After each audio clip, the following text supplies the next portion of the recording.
By the end of this video you'll understand why the AI industry's most ambitious claims this week reveal something much darker than anyone wants to admit about where this technology is actually headed. This week we've got Anthropic supposedly hitting $30 billion in revenue while their math doesn't add up, Google and SpaceX plotting to launch data centers into orbit because Earth got too expensive, and scientists proving that AI models are spectacularly bad at knowing when they're wrong. Let's get into it. Anthropic's Dario Amodei reportedly told investors his company hit a $30 billion annual revenue run rate after what he called crazy 80x growth. If this were true, Anthropic would be worth more than OpenAI despite burning cash on massive infrastructure deals. But here's the problem with that claim, and it's a big one. Run rates are projections, not actual revenue. They're taking current monthly numbers and multiplying by 12, assuming nothing changes. Anthropic is still pre-profitability, which means they're spending more than they're making, yet claiming revenue that would require processing roughly 10% of all global internet traffic through Claude. Think about that for a second. 10% of everything. The 80x growth claim is meaningless without context. 80 times growth from $1 million is very different from 80 times growth from $100 million. Given that Anthropic just signed a $1.8 billion cloud deal with Akamai, their infrastructure costs alone suggest this revenue claim is either wildly optimistic or someone's getting creative with the calculator. Either Anthropic discovered the money printer, or they're confusing monthly recurring revenue with annual projections. But this leads us to an even bigger question about where all this compute demand is supposedly going. Before I get into that, I want your hot take on this. Comment below, do you think Anthropic's $30 billion claim is legit, or is the Silicon Valley math at its finest? Because while Anthropic claims they need massive revenue to justify massive infrastructure spending, Google and SpaceX are apparently in talks to launch orbital data centers. Yes, you heard that right. Space data centers. The companies have the technical capabilities.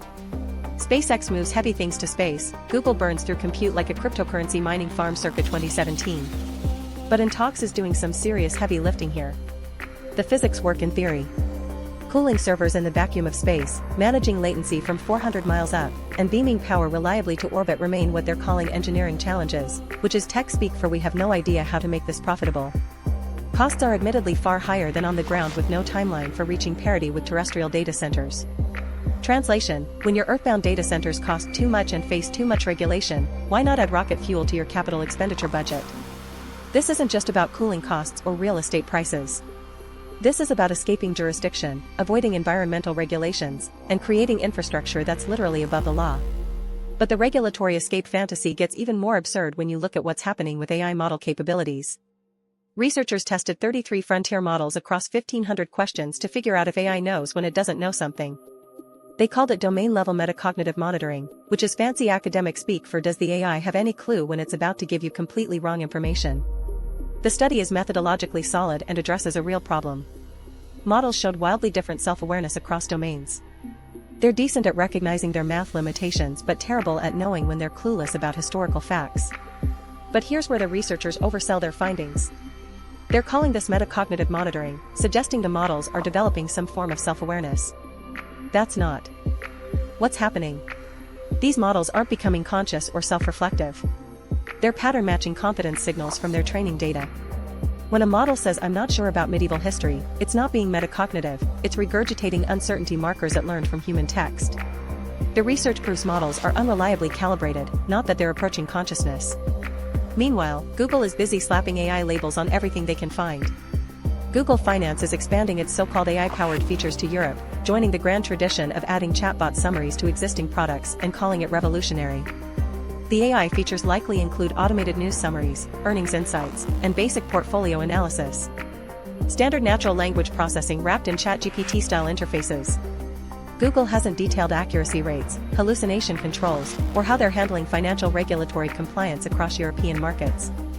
Given that financial advice from large language models carries real liability risks, this feels like Google testing regulatory boundaries rather than solving actual user problems. Drop your hot take in the comments. Should companies be allowed to give AI-powered financial advice without being held to the same standards as human financial advisors? Here's the thread connecting all these stories, and it's not pretty.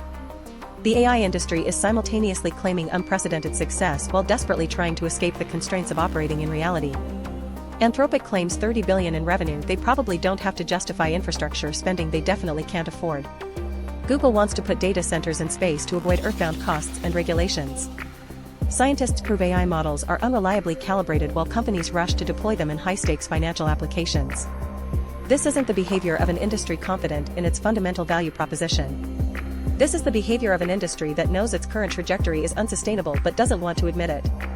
When your business model requires processing 10% of global internet traffic, when your infrastructure costs are so high you're literally considering space as an alternative, when your models can't reliably know what they don't know but you're deploying them anyway, you're not building the future.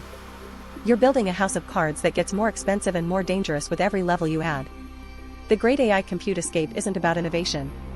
It's about running from the mathematical reality that current AI scaling might not be economically viable on Earth under normal regulatory frameworks.